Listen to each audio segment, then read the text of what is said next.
Tala, buenos días. De los hechos históricos ocurridos durante los finales de los 60s y los 70s que hicieron inevitable la guerra civil.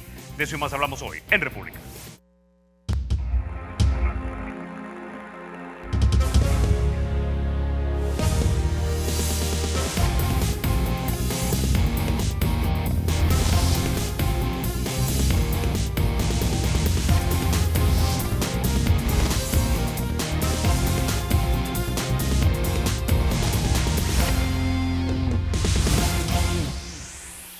Bueno, en esta semana especial de República por los 25 años de los acuerdos de paz, ayer el doctor Héctor Dada, entonces del Partido Demócrata Cristiano y ex miembro de la Junta Revolucionaria de Gobierno, y Rodrigo Guerra y Guerra, coautor de la proclama del último golpe militar en nuestro país, ambos nos explicaron cómo un sistema económico excluyente era defendido desde la esfera militar y política y cómo las leyes de la República favorecían la concentración del poder en el presidente de turno y la cúpula militar, y cómo los espacios para la competencia electoral eran casi nulos. Casi no hablamos de hechos históricos ayer. Hoy sí vamos a hablar de ellos, lo que hemos identificado como claves en la década de los 70 y que son expresión de lo que explicó tanto Dada como Guerra y Guerra. Precisamente entonces, para hablarnos de esto, nos acompañan esta mañana dos personajes que vivieron en carne propia esta turbulenta época. Es para mí un placer presentar aquí en República a don Roberto Cañas. Él es académico, también firmante de los acuerdos de paz y miembro de El Grupo.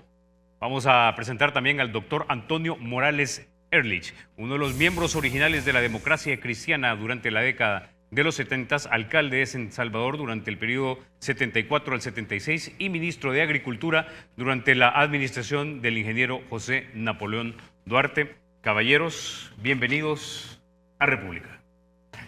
Bueno, quisiera empezar antes que nada mostrando algo que tenemos de nuestros archivos. 1967 está en la memoria. Estas son las elecciones que se dieron a cabo. Participaba el Partido Demócrata Cristiano, el PCN, el PAR y también otro partido que no logro distinguir en este momento. Abraham Rodríguez competía por la democracia cristiana, el general Fidel Sánchez Hernández por el PCN y el doctor Fabio Castillo por el PAR. Esa elección fue ganada por el general Fidel Sánchez Hernández con un 56% y el doctor Abraham Rodríguez habría terminado con un 20 y pico por ciento. En ese entonces las elecciones no eran completamente transparentes como diríamos que serían hoy día. Esas son imágenes de San Salvador en blanco y negro, en film de hecho de política, de película debo decir. Y esas eran las imágenes de los compatriotas salvadoreños que buscaban entre los padrones para poder votar. Antes de ir con ustedes, don Roberto Cañas y doctor Morales Ehrlich, quiero que escuchemos algo que dijo décadas después el que fue triunfador en esa elección, el general Sánchez Hernández. No lo dijo en los 90s a una colega periodista, Carla Ramos, quien trabajaba aquí en Teleprensa. Escuchamos. Iniciamos precisamente en la época, ya en forma bastante amplia y abierta, en la época del presidente Rivera. Y yo fui su sucesor y continué el mismo pensamiento de apertura democrática dentro de la situación particular de cada sociedad. En la Constitución había un artículo que decía, se prohíbe no recuerdo el texto exacto, la propagación de doctrinas anárquicas, ya sí me acuerdo, se prohíbe la contratación de la propagación de doctrinas anárquicas o contrarias a me parece mejor. Sí, porque si hay una democracia deben tener cabida todas las tendencias. Es mejor que hayan dejado de lado las armas y ahora pues vayan a las urnas a ejercer su voto. Bueno, apertura democrática dice en esa elección de 1967 el general Sánchez Hernández y también doctrinas anárquicas, don Roberto. Bueno, hay que ubicar, qué bueno que estemos haciendo este programa porque el entendimiento del presente pasa por el estudio del pasado. Sin sentido de la historia no es posible ubicarse. Mira, Sánchez Hernández, el Partido de Conciliación Nacional, el PCN, pues, es la expresión de la prolongación de la dictadura militar. En El Salvador, después de la insurrección indígena campesina del 32, el estamento militar asume la dirección del aparato del Estado. Los sectores conservadores económicamente poderosos del país que habían estado ocupando la presidencia de la República delegan en los militares la conducción del aparato del Estado. Y es así como en distintos momentos, desde el general Martínez, después Osorio, José María Lemus y toda la década del PCN, pues es la expresión de la dictadura militar. La década de los 70 es fundamental porque en términos políticos, ya que has comenzado por lo político, se caracteriza, el elemento emblemático es la burla a la voluntad popular. El fraude fue la seña de identidad de toda la década. Y empezaste antes de los 70, Carlos, con 1967. Esa elección fue muy importante. Ciertamente el PCN y Abraham Rodríguez encabezando la fórmula de la democracia cristiana eran dos candidatos, pero había un tercero importante, era Fabio Castillo Figueroa, que era el candidato del Partido Acción Renovadora. Y voy a explicar por qué era importante. Porque Fabio tenía un programa que tiene una capacidad de síntesis muy significativa. A 5 problemas, 5 grandes soluciones. El problema de la tierra era central en la vida política del país en toda la década de los 60, de los 70. Bueno, la misma Constitución de 83 es la expresión de la problemática de la tierra en el país. Entonces, si hablamos de lo político, lo más importante, y es una de las causas del conflicto armado, es el malestar que originó la burla a la voluntad popular. Eso eran las elecciones, fraudes permanentes. El Consejo Central de Elecciones era un chiste. Hay grabaciones de que hablaban de tamales, aparecían los votos en la basura. Los militantes de la democracia cristiana eran perseguidos como que si fuesen guerrilleros. Es decir, ser opositor al gobierno era causa de una persecución política, exilio muy fuerte. En el 72, después lo vamos a ver, gana la Unión Nacional Opositora y hay otro fraude, que es la continuidad de los partidos de derecha del Partido de Conciliación Nacional. Ahora, quiero traerlo a usted entonces, doctor Antonio Morales Erlich, porque ya el general Sánchez Hernández hablaba de una supuesta apertura democrática. Ustedes fundan el Partido Demócrata Cristiano, usted se incorpora 4 meses después, en la década de los 60, 1960 intuyo. ¿Era cierta esta apertura democrática de la que habla o no era completamente cierto? ¿Y eran considerados ustedes una doctrina anárquica también? No, mire, ahí hay muchas cosas. Como decía Roberto, estaba una etapa en que era la oligárquico-militar, que la misma oligarquía producía sus presidentes, Tomás Regalado y todos los demás. Pero después de que viene Martínez y le dan el golpe a Arturo Araujo, entonces viene la etapa militar. ¿Verdad? Militar porque tenían el poder político del gobierno, pero la verdad siempre en alianza con la oligarquía, que era como poderes fácticos eran los que realmente mandaban. Allá por el año 62, que iba a ir de candidato Julio Rivera, llamó al Demócrata Cristiano y nos dijo que si queríamos ser el partido oficial, ¿verdad? Que nos iba a dejar todo el gabinete y que él quería ser presidente y todo eso. Se le dijo que no, ¿verdad? Porque la idea del partido era crear un esquema verdaderamente democrático, ¿verdad? Y que no se podía seguir con gobiernos militares, ¿verdad? Que coartaban las libertades del pueblo y que cada vez iban teniendo pues mayor reacción negativa. Entonces ahí se fue a los planes de Renderos, llamó a una gente y fundó el PCN, que ya nace. Eran épocas realmente difíciles. Lo único que Julio Adalberto Rivera yo creo que hizo bien es que influyó mucho para que hubiera representación proporcional en la Asamblea Legislativa. Es decir, antes el que ganaba las elecciones tenía todos los diputados. Sí. En cambio de ahí ya hubo. Por eso es que en la primera reunión, en la primera elección del 64, ya la democracia cristiana sacó 14 diputados. ¿Verdad?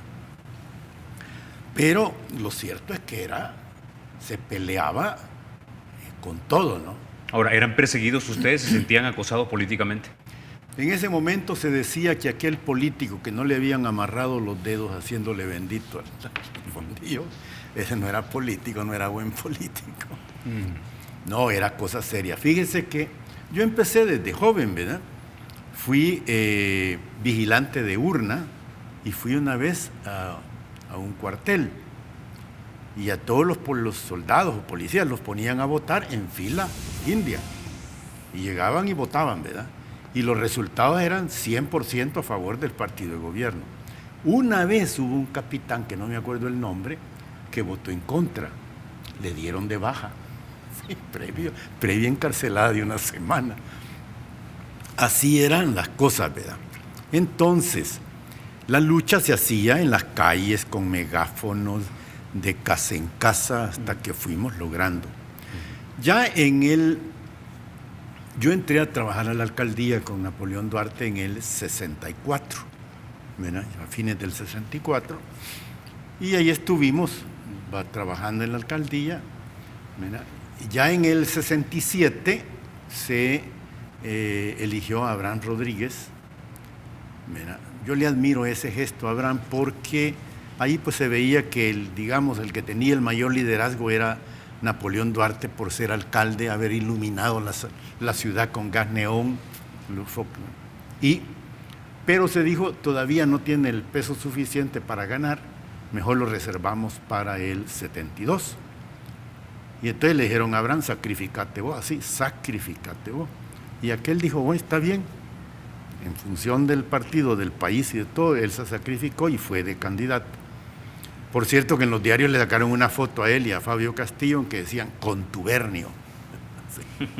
Bueno, por cierto, tengo aquí ya los resultados oficiales para rectificar lo que decíamos al principio. Fidel Sánchez Hernández ganó con el 54,37%, don Abraham Rodríguez quedó con un 21,62%, el doctor Fabio Castillo Figueroa con el 14,43% y el doctor Álvaro Magaña, quien fuera en los 80 presidente provisional, 9,58%. En aquel entonces los votos válidos fueron de 491.894. Ahora, don Roberto, quiero ir al siguiente punto, porque si bien es cierto, la frustración con los procesos electorales o políticos en este país se da en su cúspide en la elección que le roban al ingeniero Duarte en 1972 en la 1, ya esta frustración va causando que un grupo de jóvenes muy inteligentes, de colegios bien, que alguien podría decir, de clase media alta, conformen lo que se ha llamado el grupo. Quisiera que me hablara de ese grupo clandestino que empieza a surgir a finales de los 60, principios de los 70. A ver, toda esta relación que hemos hecho al principio de la lucha electoral y de los fraudes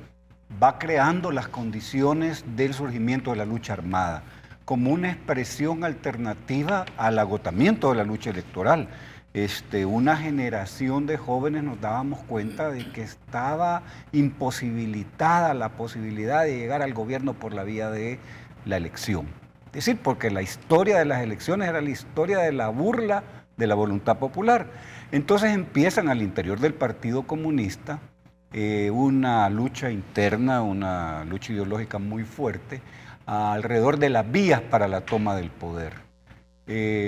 La influencia de la Revolución Cubana es muy importante porque con el triunfo del movimiento 26 de julio en Cuba se demuestra que es posible por la vía armada llegar a tomar el poder. Eso genera una influencia en toda América Latina que da lugar al surgimiento de las guerrillas en Colombia, en Uruguay, en Argentina, en Nicaragua, ciertamente con el Frente Sandinista, Ahora, en Guatemala. Don Roberto, antes de ser ustedes el FMLN histórico, primero fueron el grupo. ¿Quiénes eran el grupo y de qué colegios venían? El grupo, yo no pertenecía al grupo, esa es una generación anterior a la mía. Es decir, ahí estaba Lil Milagro Ramírez, estaba Eduardo Sancho, estaban grupos social cristianos, tenía un origen social cristiano. Lil Milagro era miembro de la juventud del Partido Demócrata Cristiano y influenciados por Camilo Torres. Hay que entender que la presencia de las encíclicas también papales de la época de Vaticano II, de la Iglesia de los Pobres, del compromiso preferencial por los pobres de la Iglesia Católica de la época, genera junto con Camilo Torres y la participación de los cristianos por el socialismo, una influencia importante de jóvenes que venían del Liceo Salvadoreño o de la Universidad del Salvador como Lil Milagro. O del externado San José. O del externado de San José. Le puntualizo porque mucha gente tiene la idea de que los grupos guerrilleros, o por lo menos el grupo guerrillero en El Salvador, había sido liderado, formado o organizado por campesinos de a pie, y eso no es así. No, hay una vertiente, ciertamente, la del grupo, que es de un origen, digamos, urbano, de clase media, pero está la otra, que es la del Partido Comunista de Salvador Cayetano Carpio, secretario a la época del secretario general del Partido Comunista, que plantea la lucha armada y crea las Fuerzas Populares de Liberación, las FPL. O sea, hay dos vertientes. Surgen en 1970 las FPL, lideradas por el hombre más probado, el hombre símbolo de la lucha popular, Salvador Cayetano Carpio Marcial. Ho Chi Minh también le decían. Sí, le decían el Ho Chi Minh de América Latina. Esa es la expresión de la organización de las más fuertes de la guerrilla, las FPL. Y la otra vertiente es el Ejército Revolucionario del Pueblo, que tiene como antecedente el grupo.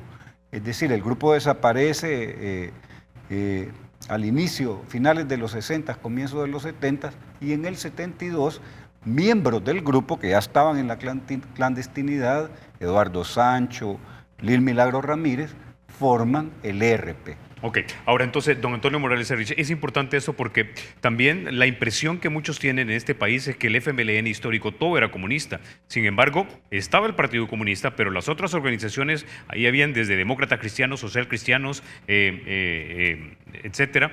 Y la pregunta es, dentro de la juventud del Partido Demócrata Cristiano, a finales de los 60, lo que usted conoció, ¿escuchó a jóvenes decir, saben qué, la lucha electoral no va a ser para nosotros, yo me voy a la clandestinidad? No, mire, ese fue un fenómeno que se dio a fines de 60 y todos los 70. Después de cada elección, habían jóvenes que nos llegaban a decir, no, miren, yo ya no sigo aquí, la vía armada es el único camino. Perdíamos a alguna gente. Lo que pasa es que yo estoy viendo la cosa desde un punto de vista pues quizás distinto al de Roberto. Yo creía en el esquema democrático, ¿verdad?, en que se podía perfeccionar el sistema, sanear, ¿verdad? Y entonces en ese sentido pues luchamos. Después de la elección del 67, que gana Sánchez Hernández, vienen las elecciones del 72, en la cual pues llevamos a Napoleón Duarte de candidato, pero se había hecho un arreglo, la UNO, Unión Nacional Opositora, en que estaba el Partido Comunista, o por lo menos una parte del Partido Comunista. Es UDN, Unión Democrática Nacional. Era la expresión como legal del Partido Comunista. Liderado por Shafik Handal, ¿verdad? Y también estaba el MNR de doctor Guillermo Manuel Ungo. Pero el partido grande era el Demócrata Cristiano. Entonces, en el pacto de la UNO se dijo pues que la presidencia le correspondería a la Democracia Cristiana y la vicepresidencia le correspondería al MNR. Y así fueron candidatos Napoleón Duarte y Memo Ungo. Este fue un esfuerzo, ¿ves?, porque, como repito, había gente dentro del Partido Comunista que se fue por la vía más armada y otros que todavía luchaban, aunque me imagino que había bastante interconexión, ¿verdad? Pero estos creían que se podía lograr bastante. Y la verdad es de que sí, en el año 72, a mí me tocó el recuento de votos, ¿verdad? Y como a las 11 de la noche dijimos, bueno, mano, ganamos las elecciones. La diferencia no era realmente mucha, pero la habíamos ganado. Después vino todo el fraude, ¿verdad? Se metieron a falsificar papeletas, etcétera. Mire, es que es lo que decíamos, en esas épocas no había elecciones libres. Yo una vez, allá en San Agustín, Usulután, pues habíamos ganado las elecciones, pero al día siguiente dieron una versión de que estaban ellos 200 votos arriba de nosotros. No, dije yo, me fui y fui a interponer nulidad de las elecciones ante la Junta Electoral Departamental de Usulután. Y ahí les demostré, pero con documentos, ¿verdad?, que había 33 cheros que estaban presos en la penitenciaría y no habían podido votar. Le llevé 25 que no habían votado y ellos dijeron, no votamos, y aquí está la cédula en blanco. Antes le ponía un sello a la cédula. Y luego comprobé como 30, ¿verdad?, de que habían salido para Estados Unidos y no habían venido ni podían votar. Eso lo comprobé. Y la resolución de la Junta Electoral Departamental fue la siguiente, que si bien es cierto que yo había comprobado que 86 o 90 personas por ahí no habían ejercido el voto, como la diferencia era más grande, era de 200, entonces no cambiaba los resultados y se mantenía la votación. Entonces decían, miren, los fraudes hay que hacerlos en grande porque en chiquito no funciona. Ok, bueno, como decía, nos vamos a la pausa cuando regresemos. Antes de ser FMLN histórico, fueron organizaciones clandestinas y necesitaban financiamiento para luego poder potenciar también las organizaciones de masas y luego convertirse en un ejército, algunos dicen irregular. Vamos a hablar de una parte oscura de los 70s, los secuestros. Ya volvemos.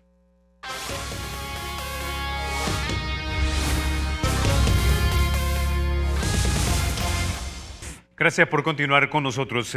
Don Roberto, nos habíamos quedado entonces en que ya hay organizaciones que son clandestinas, todavía no son el FMLN histórico, ya tienen sus nombres como el ERP, las FPL. Necesitan financiamiento. Financiamiento, intuyo yo, para poder no solamente comprar armas, reclutar más gente, organizarse, armar de repente los movimientos de masa, todos estos frentes de los que vamos a hablar más adelante.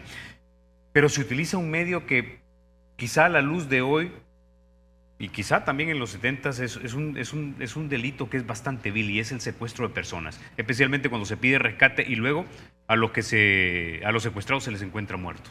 En algunos casos. Yo quisiera, antes de hablar del tema del financiamiento de la lucha armada, que tiene la virtud que no dependió del oro de Moscú, ni fue financiado por el Partido Comunista Chino.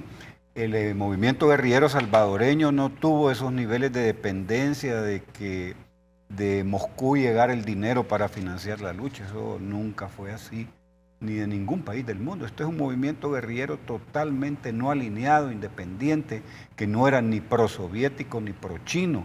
Y uno de los componentes de esa independencia política de los grandes agrupamientos, digamos, de la izquierda de la época, fue que no tenía financiamiento de estos países. Pero yo quisiera, antes de hablar del tema de la forma en que se financió la lucha armada, el fondo de guerra, hablar del ascenso de la lucha del movimiento social, porque a la par de lo electoral había un extraordinario movimiento social de maestros, de campesinos, de estudiantes universitarios. La huelga de Andes de 1968 es el movimiento de masas más importante de la época. Nunca como en esa huelga se ve marchas tan grandes. Después se dieron ya en la época, digamos, de los 80s, pero la huelga de Andes, 21 de junio, es fundamental para entender cómo ese movimiento de masas se radicaliza y se convierte en guerrilla después. La lucha de los campesinos a la luz de las organizaciones de las federaciones cristianas de campesinos, en el caso de Suchitoto, de Chalatenango, del departamento de Usulután, en la parte de la costa, fue muy importante. La lucha de los estudiantes universitarios, bueno, el punto álgido es el 30 de julio de 1975, pero tiene un antecedente que es la intervención militar de la Universidad de El Salvador el 19 de julio de 1972. La Universidad de El Salvador era un estado dentro de otro estado. Había una situación en la que cuando salía la Opinión Estudiantil, que era el periódico de la JEUS, era el análisis de coyuntura que ilustraba cómo estaba la situación del país. Ahora voy a hacer referencia al planteamiento que has hecho. ¿Cómo se financia un movimiento guerrillero? De la envergadura que tuvo el movimiento guerrillero salvadoreño, que es sin duda uno de los más grandes de América Latina.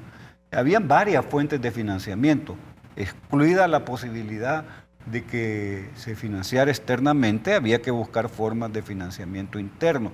Una fueron la recuperación de bienes del Estado, se asaltaron bancos, se hicieron ciertamente captura de miembros de empresarios nacionales e internacionales, y a cambio se pidió un rescate. No es cierto que en todos los casos se negoció sobre cadáveres.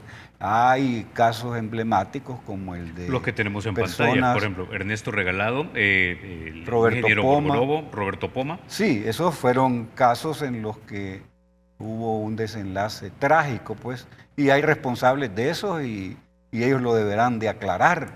Sin duda es una circunstancia difícil de un conflicto armado. Un conflicto armado es una circunstancia en la que hay una afectación de personas, hay daños muy graves en el país, eso es inevitable. Pero ¿cuál era la lógica detrás de secuestrar a estas personas importantes? Digo, una vez más, el secuestro siempre es un delito que es muy antihumano. Pues sin duda, pero ¿y cómo se iba a buscar el financiamiento de la lucha armada? Los recursos estaban en los empresarios que tenían el capital económico en el país. Entonces ahí era la fuente de financiamiento de la lucha. En cuanto a los que aparecieron luego muertos cuando habían sido secuestrados, ¿estos fueron errores que se cometieron en el momento por cualquier cosa que se da? Cuando imagino lleva una persona secuestrada, pues todo es muy frenético, o fue deliberado. Es que hay que analizar, el análisis concreto de situaciones concretas. Okay. No pueden hacer generalizaciones. Y cada uno puede dar explicaciones y señalamientos de las cosas que estuvo presente. Pues yo no puedo hacerme cargo ni hacer explicaciones de circunstancias en las que yo no fui protagonista. Entonces, yo creo que generalizar es incorrecto. Hay casos particulares en los que hubo circunstancias en las cuales se hicieron capturas de empresarios, terminaron mal, murieron estos empresarios y eso es grave, eso no tiene ninguna discusión, pero son casos particulares. Ok, ahora, doctor Morales Ehrlich, ustedes como partido político, intuyo que deben haber sostenido reuniones intensas en las que discutieron precisamente lo que estaban haciendo estos grupos clandestinos secuestrando personas, porque al margen de que alguien pudiese simpatizar con la lucha armada, pues se están secuestrando personas y ustedes estaban dentro todavía de un Estado de Derecho, o por lo menos buscaban un Estado de Derecho. No, mira, aquí hay que aclarar una cosa. Como les repito, nosotros creíamos en el esquema democrático, ¿verdad? Que parte casi así de que cada cabeza es un mundo, pero que somos capaces de hablar, de dialogar, de estudiar y síntesis que vayan en beneficio popular. Nosotros creíamos mucho en eso porque estábamos unidos, parte del Partido Comunista, el Socialdemócrata y Demócrata Cristiano, con un entendimiento muy bueno entre todos, ¿verdad? Que nos permitía, y por eso decimos, es muy probable que se hubiera evitado la lucha militar, porque al ver que hubiera habido más justicia, ¿verdad? Más equidad en todo el país, entonces el esquema de que la arma es el único medio, ya no, porque se había logrado vía democrática, se habría logrado vía democrática, ¿no? Y esto te lo digo porque fue en aumento la votación.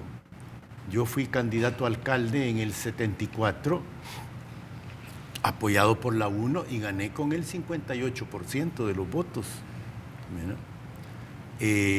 Ahí, pero esas cosas, y fíjate que había entendimiento, yo siempre trabajé con la gente, ¿verdad? Logré dejar San Salvador sin un solo vendedor ambulante. Ese fue un exitazo, ¿verdad? Que hizo que todos quisieran comprar en los mercados. Eso no, yo era de oposición, entonces no me lo perdonó el gobierno. Y se lanzó a destruir el sistema, ¿verdad? A tal grado que la UNO acordó retirarse de las elecciones en el 76. Yo iba a la reelección como alcalde, pero dijimos no, nos retiramos todos los alcaldes del país porque esto es imposible. Ya era el esquema digamos, de dictadura, camuflada, ¿verdad? Porque ellos decían que eran demócratas porque habían elecciones, pero no, no es cierto. Fíjate que, por ejemplo, y es que está de moda, ¿verdad? Cuando yo presenté el presupuesto del año 76, ¿verdad? No me lo aprobó el gobierno y me lo modificó todo. Es decir, en ese entonces el presupuesto municipal de la alcaldía de San Salvador debía ser aprobado por el Ejecutivo. Sí, bajaba Gobernación y el Ministerio del Interior. Y entonces, para causarle daño a la alcaldía, le subieron 30 colones al sueldo de todos los empleados municipales. Por ejemplo, la partida presupuestaria para todo, combustibles y lubricantes, de todo el equipo de gaseo y de todo de la alcaldía, que era de 2.100.000, me lo bajaron a 200.000. 2.100.000 colones a Sí, 200.000 colones. A 200. Entonces yo le hablé al gobernador y le dije, mira, pues, esto es una locura. ¿Qué pasa? No, me dijo, si es que es para que perdas las elecciones, me dijo. Abiertamente. Sí, así me lo dijo. Después le vamos a dar el pisto al otro. Y cabal, cuando llega el Mango Gómez de alcalde, le dan 7 millones para que comience a trabajar. Pero otra cosa, ahí había habido, por ejemplo, aquella matanza de estudiantes ahí por el puente de la... Sí, la del 75, el 30 de El julio. 30 de julio. Todo eso se daba un fenómeno. La gente quería avanzar en el esquema democrático, porque se veía, ¿no? Pero el gobierno se oponía a todo. Y entonces eso originaba más protesta. Y entonces, a más protesta, más garrote. Más protesta, más garrote. Así fue aumentando la cosa. Aunque ese garrote pues se daba tanto al esquema democrático como al esquema también que se iba forjando insurreccional, ¿verdad? Sí, Ahora, porque los militantes de la democracia cristiana eran perseguidos como opositores al gobierno con la misma hazaña que después persiguieron a los miembros de las organizaciones populares que se organizaron con una gran fuerza en 1974 con el Frente de Acción Popular Unificada, después en el 75 con el Bloque Popular Revolucionario. Es decir, y eso es lo que ahora no se entiende, que hubo una etapa en toda la década de los 70 y los 80 de violencia política. Es decir, se perseguía a aquel que era opositor al gobierno en el esquema de la seguridad nacional. Era el enemigo interno. Entonces, justamente las causas del conflicto están en eso, de que a pesar de que había una enorme represión, había un deseo de transformación social, de rebeldía, que posibilitó formas de organización en un ascenso extraordinario del 75, y como bien señalaste tú, Carlos, culmina ese auge, ese ascenso de la lucha social con la muerte de Monseñor Romero. Antes que lleguemos ahí, al 80. quiero que también retomemos algo que se dio en los 70, porque si bien es cierto, estaba la política del garrote tanto para los opositores políticos legales como los grupos clandestinos.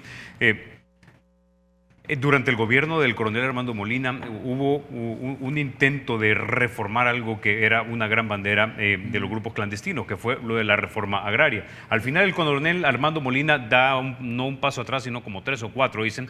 El padre Ignacio Yacuría escribe un editorial en la ECA, creo que tenemos un fragmento de esto y lo podemos poner en pantalla, y lo tituló a sus órdenes Mi Capital. Es decir, al final, si bien es cierto, los militares gobernaban y en este caso este militar aparentemente quiso hacer algo de reforma para tratar de evitar tal vez el conflicto civil, esto no se dio. Yo quisiera que me diera su valoración de lo que sucedió en ese momento. ¿Qué fue lo que pasó? ¿Cómo lo leyeron desde la democracia cristiana, doctor Ehrlich? Mire, honradamente de la reforma agraria se venía hablando desde los 70, con un sacerdote jesuita Y con Inocencio Alas Sí. en los curas en su Pero la verdad es de que después hubo reuniones en la Asamblea Legislativa, pero no pasaba de ahí. ¿Verdad? Después vino Molina, y claro, acuérdese que ahí estaba, por ejemplo, Enrique Álvarez Córdoba de ministro, ¿verdad? Y que aquellos tenían otra visión distinta. Estaba también Atilio Vieites, que apoyaban este esquema de la reforma agraria, pero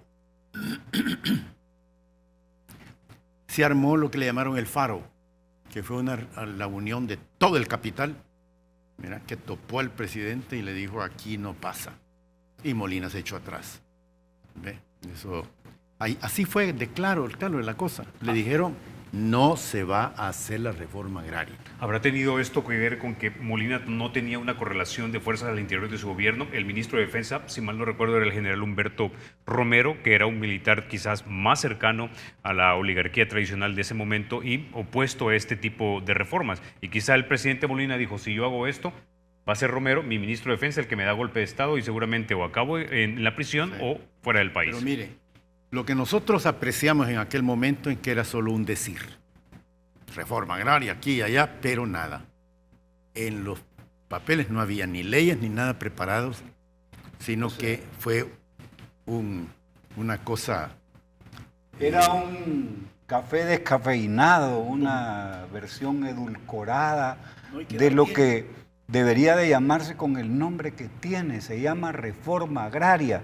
Entonces era tan como urticante, tan tóxico para los sectores terratenientes conservadores hablar de reforma agraria, que ni siquiera la palabra era digerible, era tóxica para la derecha conservadora del país terrateniente.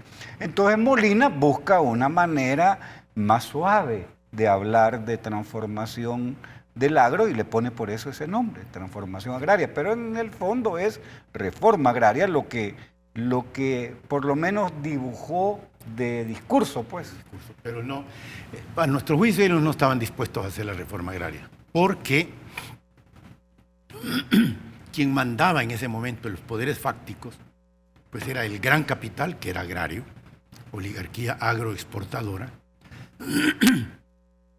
y que si el otro les decía que iba a hacer reforma agraria, la iba a destruir. Entonces lo que le dijeron es no se hace. Y por eso es que dicen que echó carrera para atrás y no ni un paso atrás. ¿Verdad? Allí no había mayor intención de hacer la reforma. ¿Verdad? Y eso nos fue llevando, repito, a que se fue agotando esa pantalla de Estado de Derecho que decían tener, ¿verdad? Y todo aquel populismo de una escuela por semana, una cancha por día, no sé qué cosa, pero que no era cierto, pues, ¿verdad? Entonces, ahí fue, a mí me tocó sufrir las consecuencias. Ya en el 77, la Unión Nacional Opositora, volvemos a ir a las elecciones presidenciales.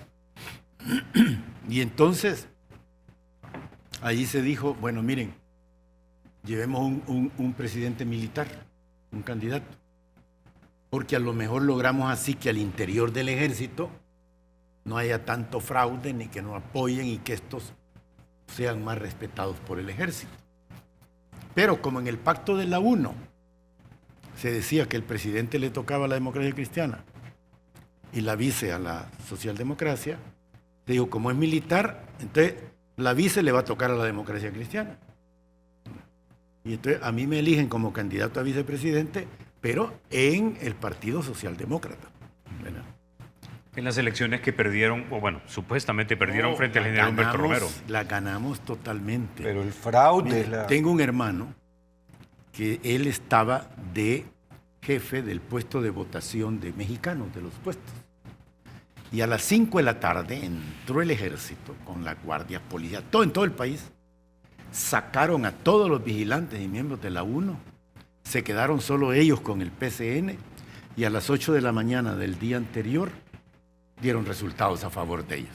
Okay. Pero me cuenta mi hermano que en Mexicanos, que él estaba ahí de jefe de la Junta Electoral, ahí se había logrado hacer escrutinio y la diferencia era 18,000 a 6,000 a favor nuestro.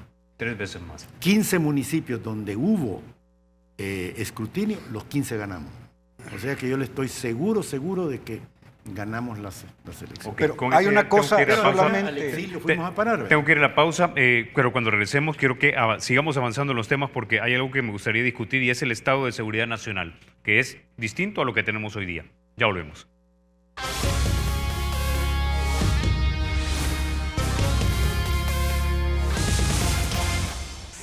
Gracias por continuar con República. Don Roberto, hablemos ahora del estado de seguridad nacional. Es un estado distinto al que nosotros tenemos hoy día, la gente acostumbrada a la Policía Nacional Civil, pero la Policía Nacional Civil ni tiene la cobertura, ni quizás tampoco la fuerza, ni la actitud que tenían los anteriores cuerpos de seguridad. Este estado de seguridad nacional se expresaba en represión como control social, pero también político, y lo veíamos en las manifestaciones que en algún momento dado fueron atacadas o reprimidas por los gobiernos de turno, don Roberto. A ver, vamos a ver, desde 1932, con la llegada del general Maximiliano Hernández Martínez, se instaura en el país un mecanismo de control de población que se llama el sistema territorial.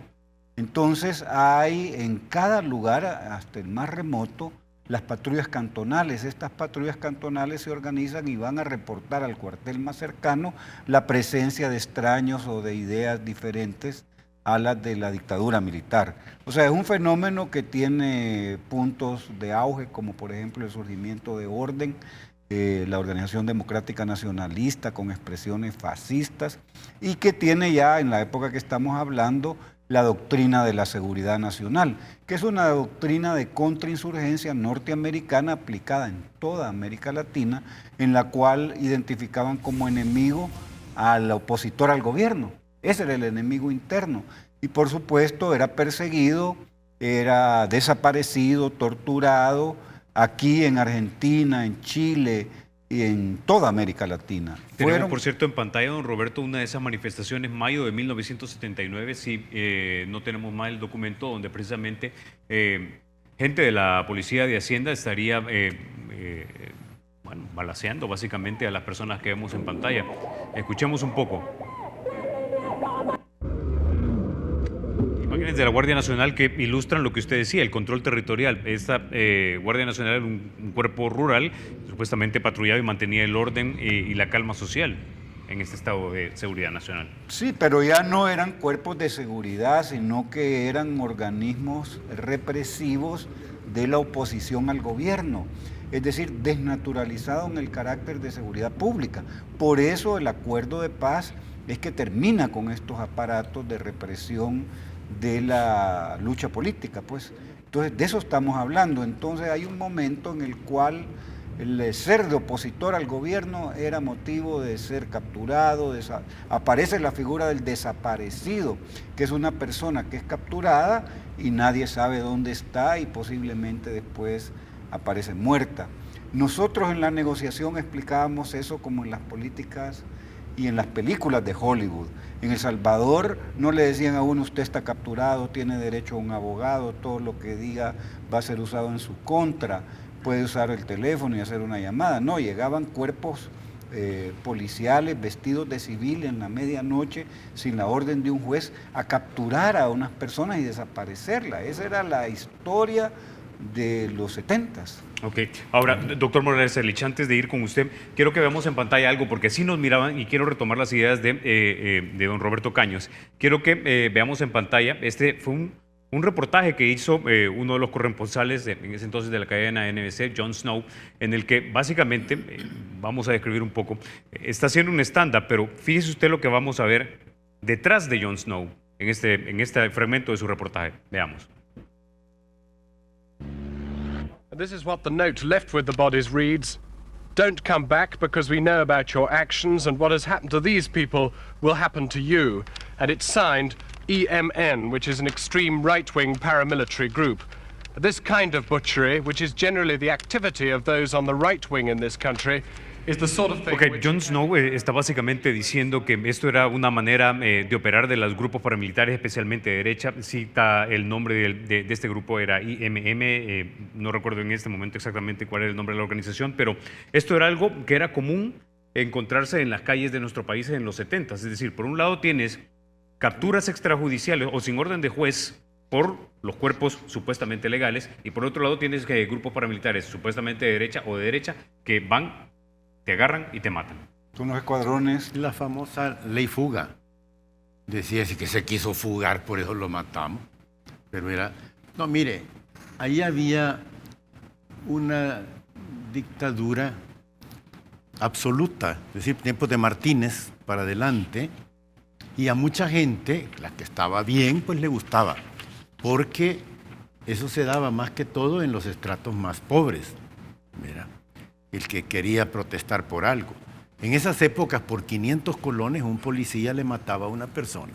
Si ahí no hay, miren, no, eran esquemas que estaban a favor del gran capital también. Usted sabe que, por ejemplo, los cortadores de café en aquella época eran elegidos por la policía de Hacienda. Ellos le contrataban el personal a los cafetaleros. ¿Por qué? Porque eran que no fueran a molestar, ¿verdad? A nada de eso. Pero eso era el esquema, ¿no? La Policía de Hacienda se crea para defender a las cervecerías y atacar las sacaderas que le llamaban, que eran las clandestinas. Y entonces, no, es un problema serio en el que se decía, vamos a tener tranquilidad en el país a base de que exterminaban a todo el que no estaba de acuerdo. Y ahí surgió el servicio territorial, ahí surgieron las patrullas cantonales, ahí surgieron los escuadrones de la muerte, y entonces se daba, especialmente a los que habían cumplido su servicio militar y se convertían en reservistas, la posibilidad de estar armados en los barrios y en las zonas rurales y poder hacer justicia mano propia, pues, y resolver problemas familiares, de herencias, de tierras y hasta de infidelidades entre parejas, por la vía del estar armados, pues, estos grupos paramilitares. Ahora, don Roberto, ya a finales de los 70, digámoslo así, toda acción genera una reacción y empezamos a ver ya el movimiento social marchando sobre las calles de San Salvador, mayor efervescencia. Empezamos a ver grafitis en las paredes de la 25 que decían FAPU, LP28, decían BPR. Yo quiero preguntarle a usted lo siguiente, estas organizaciones como las que tenemos en pantalla en este momento, ¿qué rol fue el que jugaron dentro de la conformación del escenario de la lucha armada? Es decir, ¿eran solamente gente que pedía sus derechos políticos o eran frentes de fachada, pero realmente había gente detrás que ya estaba trabajando en armar al futuro ejército? ¿Qué tipo de actividades, qué rol jugaban? A ver, eran grupos sociales que se organizaban a partir de la reivindicación de sus intereses inmediatos. Fue en Incinca, en Corinca, fueron los maestros de Andes 21 de junio los que desarrollaron una extraordinaria lucha social que se fue radicalizando como respuesta a la represión gubernamental. Y llegaron a un nivel organizativo muy alto, que fueron las organizaciones que Monseñor Romero le llamó organizaciones populares. Nosotros le llamamos frentes de masas. El Frente de Acción Popular Unificada aglutinó a maestros, a campesinos, a estudiantes universitarios. Y todo esto desembocó en el Foro Popular. El Foro Popular es la expresión más grande de organización social de distintos sectores, partidos. Ahí Toño Morales puede explicar cómo fue de importante antes del golpe de Estado del octubre del 79, ese nivel de organización social, que la forma más fácil de descalificarle es decir que eran grupos de fachada. No, tenían una raigambre social de lucha popular muy fuerte, pues de otra manera no se puede comprender que se pueda organizar a ese nivel de ascenso de la lucha social tan grande. Por ejemplo, la lucha de los trabajadores de la producción de energía eléctrica, Estecel, hicieron sabotaje de la energía eléctrica sin un arma, con la lucha de la huelga, pues. Sí, pero podemos afirmar entonces que dentro de estos grupos LP28, BPR, FAPU, definitivamente habían personas que ya se estaban armando y que ya formaban parte del incipiente FMLN. Es que surgieron las milicias, porque después del 30 de julio de 1975, cuando la respuesta a las marchas en las calles de la población era la represión con tanquetas y fusiles G3, la gente decidió armarse y no hubo, después de 1975, una marcha que no tuviera un componente miliciano, pues. La gente encontró que no podía llegar a una marcha a exponerse a ser reprimido sin tener capacidad de respuesta. Entonces, la radicalización de la lucha social fue respuesta a la violencia estatal, a la violencia del aparato gubernamental en contra de todas las formas de oposición al gobierno. Ok, ahora, doctor Morales Arelch, antes de ir con usted, quiero que escuchemos algo porque don Roberto acaba de decir básicamente que estos grupos no podían dejarse reprimir y que por eso había un fuerte componente miliciano. Sin embargo, quiero que escuchemos lo que dijo en su momento, en 1979, el general Humberto Romero, entonces presidente de la República de El Salvador, cuando hablaba supuestamente de estas agresiones. Escuchemos. Cuerpos de seguridad les han venido asesinando gente y no es esto para justificar los acontecimientos recién pasados. Hemos tenido varias veces hechos en los cuales se han enfrentado cuerpos de seguridad con manifestantes y no ha sucedido nada, porque no han sido agredidos. Es lo que dice el general Romero. Ahora, Sumémosle algo, esto ya es quizá la colita de los 70, principios de los 80, pero que yo creo ilustra ya la polarización que hemos visto, se escucha o se percibe en las declaraciones del general Romero. Estas son declaraciones de 3 personas sumamente importantes en su momento: el viceministro de Defensa de la Junta Revolucionaria de Gobierno, el general Nicolás Carranza, el mayor Roberto Dauizón y Salvador Samayoa. Escuchamos. Es necesario mantener ese clima de paz y tranquilidad para que todo el mundo pueda desarrollar sus industrias, pueda incrementar su comercio, pueda trabajar la agricultura, etc.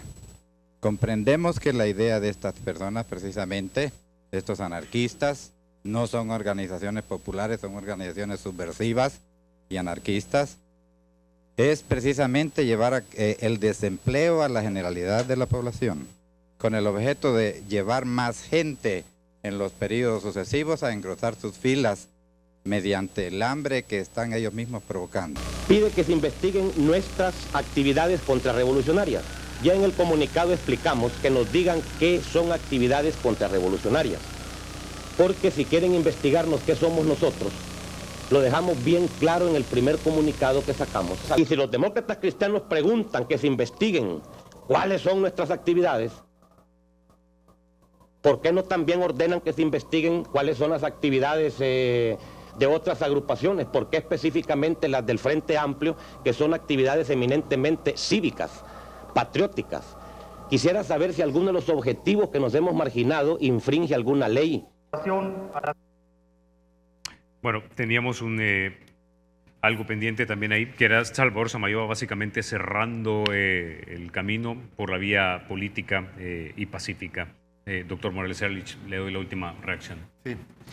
Mira, a fines de los años 70 se dio lo que se llamaba la época de las catacumbas. Los partidos políticos tenían que estar escondidos, trabajando en la clandestinidad, porque había una represión en contra de los partidos políticos.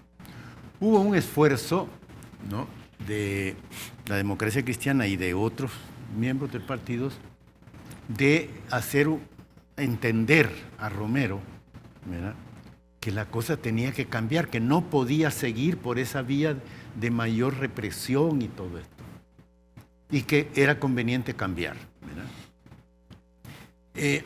Nombraron por parte de ellos a Julio Astacio, que era el vicepresidente, y pues dijo que sí, que iba. Ahí estaba también gente del capital, como de Sola y todo. Pero al final dicen que no. Aquí se acabó todo y el gobierno no está dispuesto a nada. Y entonces a hacer cada día más violencia, ¿verdad? Y la expresión jurídica de eso es la Ley de Defensa y Garantía del Orden Público. Es decir, ya a nivel jurídico que establecen un mecanismo, una herramienta legal para perseguir a los opositores al régimen.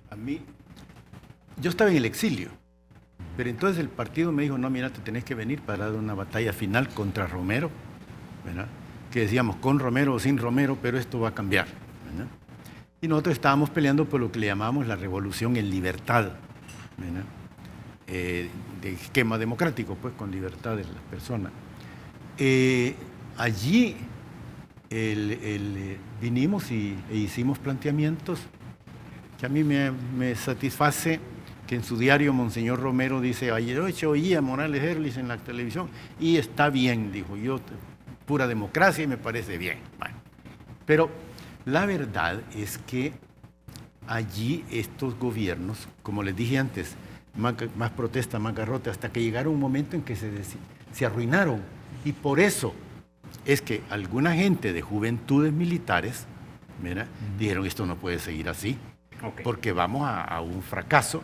Y entonces dan el golpe de Estado. Quiero decir que yo no participé en ese golpe de Estado, pero hablando del Foro Popular, ahí estábamos, porque nos reuníamos permanentemente. Yo estaba dirigiendo el foro en ese momento y dijimos, bueno, miren, hay que pedirle que le dé al foro un miembro en esa Junta Revolucionaria de Gobierno. ¿Aprobamos? Sí. Y entonces se aprobó que fuera Guillermo Manuel Lungo la propuesta del foro. Nos fuimos al cuartel San Carlos. Ahí se les propuso y lo aceptaron. Bueno, caballeros, se nos acabó el tiempo. No me resta más que agradecerles que hayan estado esta mañana en República explicándonos esta complicada década de los 70s. Mañana continuamos con esta semana especial y agarramos como punto de partida donde ustedes nos han dejado. El inicio de la década de los 80, el asesinato de Monseñor Romero y el teatro de la guerra. Muchísimas gracias por haber estado esta mañana aquí en República. Gracias. Ustedes, amigos, se quedan con la emisión matutina de Teleprensa con Rafa García y Mayela Mena. Soy Carlos Toledo. Gracias por vernos. Recuerden, la República es de todos. Hay que cuidarla.